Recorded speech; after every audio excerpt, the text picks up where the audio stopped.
Friends, myself Saptesh Kumar, Associate Professor, Department of Physics, Government College Sujangarh. Students, पिछले lecture में हमने जो प्रणोदी दोलक का वेग होता है उसके विषय में बात की थी कि वेग की समीकरण क्या होगी, वेग का आयाम क्या होगा और वेग का आयाम किस तरह परिवर्तित होता है। मतलब जो बाह्य बल की आवृत्ति ओमेगा होती है या प्रणोदित बल की आवृत्ति ओमेगा होती है उसके साथ वेग का आयाम किस तरह परिवर्तित होता है, उस विषय में हमने बात की थी। इसके साथ साथ ही हमने ग्राफीय निरूपण भी किया था कि v0 का जो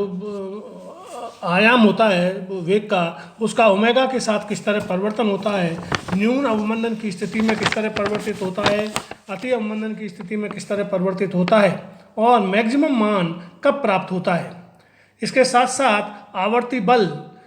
व वेग के मध्य कलांतर की गणना भी हमने की थी कि किस तरह दोनों के आवर्ती बल और के मध्य आवर्ती बल व वेग के मध्य कलांतर पैदा होता है और उसका ग्राफीय निरूपण भी हमने किया था। साथ साथ प्रणोदी दोलक की गतिज ऊर्जा एवं ऊर्जा अनुनाद के विषय में हमने शुरू किया था और हम जो उसकी गतिज ऊर्जा है, एवरेज गतिज ऊर्जा, उसके समीकरण 3 जो मैंने कल बताई थी कि average K equal to f0 square 4m omega 0 square minus omega square divided by omega का whole square plus 4r square, यहाँ तक हम पहुँचे थे कि जो एवरेज ऊर्जा होती है, गतिज ऊर्जा होती है, उसका मान कितना होता है उसे हमने समीकरण 3 के द्वारा व्यक्त किया था। तो समीकरण 3 से यह भी स्पष्ट है कि प्रणोदी दोलक की गतिज ऊर्जा आवर्ती बल की आवृत्ति ओमेगा के साथ परिवर्तित होती है। प्रारंभ में यह ओमेगा में वृद्धि के साथ बढ़ती है और फिर ओमेगा के किसी मान के लिए अधिकतम हो जाती है। इसके पश्चात ओमेगा में वृद्धि गतिज ऊर्जा को कम करती है। अब हम के का मान किस ओमेगा के किस मान के लिए अधिकतम होगा इस बात की गणना करेंगे। तो के अधिकतम होने के लिए राशि omega 0 square minus omega square divided by omega square और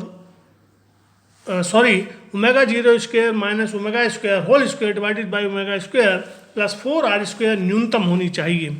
जिसके लिए d over D omega 0 square minus omega square का whole square divided by omega square plus 4r square बराबर 0, जिससे omega 0 square minus omega square into omega 0 square plus omega square is equal to 0 प्राप्त होता है। अब right hand side क्योंकि 0 है, यह तभी संभव है जब omega 0 square minus omega square बराबर 0 हो या ओमेगा 0 इक्वल टू ओमेगा हो। अतः स्पष्ट है कि जब आवर्ती बल की आवृत्ति दोलक की मूल आवृत्ति के बराबर होती है तब दोलक की गतिज ऊर्जा अधिकतम होती है। दूसरे शब्दों में इस स्थिति में दोलक आवर्ती बल के स्रोत से अधिकतम ऊर्जा अवशोषित करता है। के एवरेज का ओमेगा के साथ परिवर्तन निम्न चित्र में प्रदर्शित है कि किस तरह के एवरेज जो है वो आपकी ओमेगा के साथ परिवर्तित होती है। जैसा कि चित्र में प्रदर्शित है, ओमेगा इक्वल टू ओमेगा 0 पर के एवरेज मैक्सिमम आपको प्राप्त होता है। तो अब हम के मैक्सिमम का मान ज्ञात करने के लिए यदि ओमेगा इक्वल टू ओमेगा 0 प्रतिस्थापित करें तो के एवरेज मैक्सिमम इक्वल के एवरेज, पहला तो जो सूत्र है के एवरेज का वो लिखते हैं कि K average equal to f0 square divided by 4m omega 0 square minus omega square divided by omega का whole square plus 4r square. इसमें के मैक्सिमम प्राप्त करने के लिए ओमेगा इक्वल टू ओमेगा 0 प्रतिस्थापित करने पर के मैक्सिमम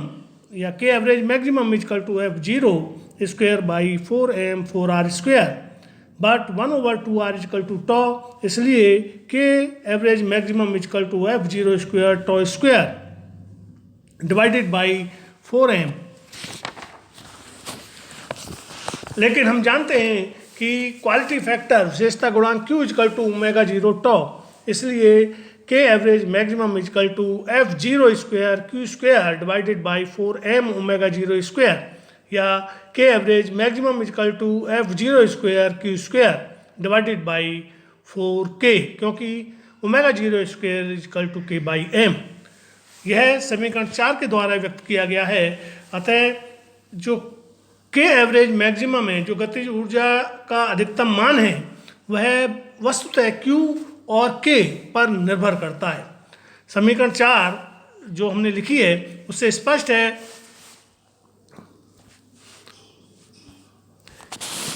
कि के मैक्सिमम काम दोलक की विशेषता गुणांक क्यू एवं प्रत्यानयन बल नियतांक के पर निर्भर करता है। यहाँ पर हम एक नोट के तहत प्रणोदित दोलक का विशेषता गुणांक क्यू परिभाषित कर रहे हैं कि क्यू को किस तरह परिभाषित करें। तो प्रणोदित दोलक के विशेषता गुणांक क्यू को निम्न प्रकार परिभाषित किया जा सकता है। क्यू इजकल टू दोलक का ओमेगा इजकल टू ओमेगा 0 पर आयाम डिवाइडेड बाई दोलक का omega is very very less than omega 0 पर आयाम, अर्थात Q is equal to x 0 at omega equal to omega 0 व x 0 at omega is very very less than omega 0, या Q is equal to F 0 over lambda omega 0 divided by f 0 by k, या Q is equal to k over lambda omega 0 या omega 0 के divided by lambda omega 0 square. Q जिससे Q is equal to omega 0 के divided by lambda into K by M, या M omega 0 by lambda, या omega 0 tau, चूँकि lambda by M is equal to 2r 1 over 2r is equal to tau. इस तरह प्रणोदित दोलक का विशेषता गुणांक वो omega Q is equal to omega 0 tau के बराबर होता है, जैसा कि हम पूर्व में इसका उपयोग कर चुके हैं। अब प्रणोदित दोलक द्वारा शक्ति अवशोषण एवं विशेषता गुणांक, इन दोनों में क्या संबंध होता है कि शक्ति अवशोषण और विशेषता गुणांक एक दूसरे से किस तरह संबंधित होते हैं, इसके विषय में अब हम बात करते हैं। स्थायी अवस्था में प्रणोदित दोलक बाह्य आवर्ती बल की आवृत्ति से दोलन करता है। अतः प्रति सेकंड दोलक द्वारा अवशोषित ऊर्जा प्रति सेकंड आवर्ती बल द्वारा किए गए कार्य के बराबर होती है, अर्थात दोलक का अवशोषित शक्ति P is equal to F P, where F equal to F 0 sine omega t, v equal to omega x 0 cos omega t minus 5। अतः P is equal to F 0 sine omega t into omega x 0 cos omega t minus 5, या P is equal to omega x 0 F 0 sine omega t into cos omega T cos 5 plus sine omega t sine 5,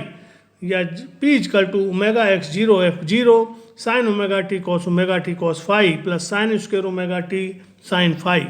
उपरोक्त समीकरण क्षण T पर शक्ति के तात्कालिक मान को व्यक्त करती है। दोलक के एक पूर्ण चक्र के लिए शक्ति का औसत मान यदि निकाला जाए तो average P is equal to omega x 0 F 0 sine omega T cos 5 plus omega x 0 F 0 sine square omega T average, मतलब omega x 0 F 0 sine omega T average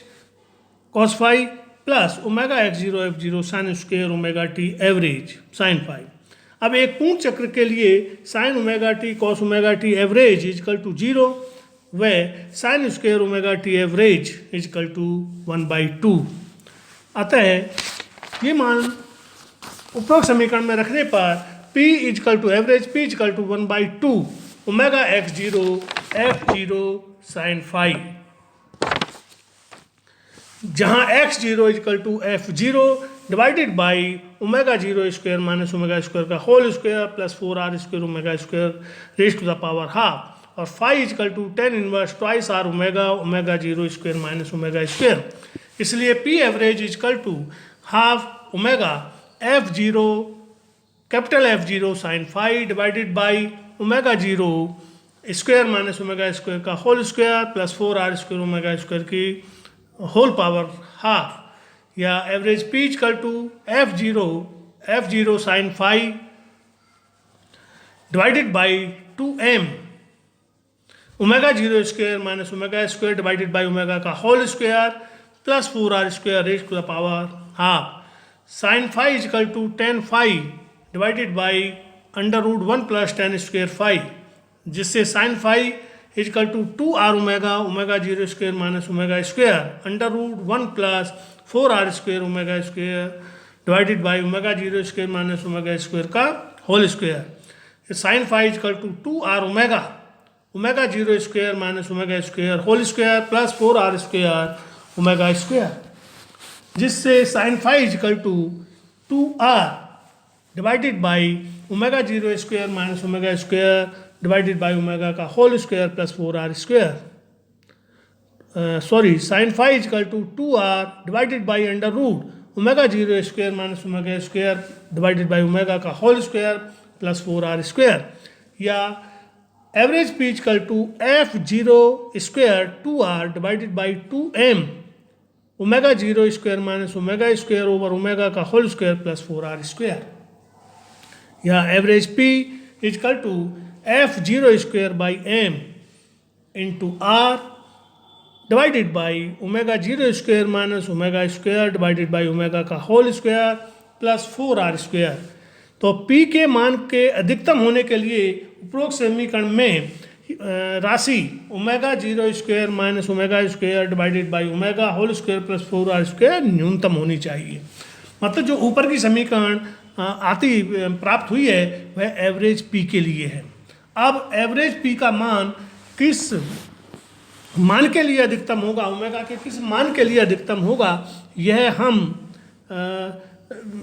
निकालेंगे, इसकी गणना करेंगे। तो पी के मान के अधिकतम होने के लिए उपरोक्त समीकरण में राशि, क्योंकि राशि omega zero square minus omega square divided by omega का whole square plus 4r square न्यूनतम होनी चाहिए, तो यह न्यूनतम तभी होगी जब d over D omega omega zero square minus omega square divided by omega का whole square plus 4r square बराबर 0।